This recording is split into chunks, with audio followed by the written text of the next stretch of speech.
এই সোহা, দেখি তোমরা কোথায় এসেছো? ও, এটা ছবি ওঠানোরই জায়গা আর কি, ওই গাছটার ওখানে। এই সোহা পড়ে যাবে ওখানে, কোলে নাও।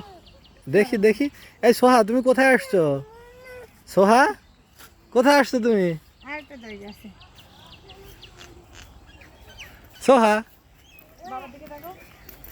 আমরা এখন আছি স্যাটকম অ্যাগ্রো যে পর্যটন কেন্দ্রটা রয়েছে শেরপুরে, সেখানে।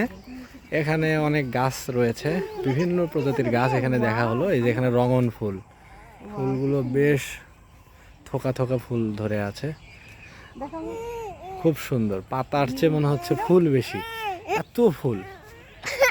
অর্থাৎ যতগুলো পাতা রয়েছে ঠিক মনে হয় ততগুলো থোকা রয়েছে, ফুলের থোকা রয়েছে। সোহা, এই যে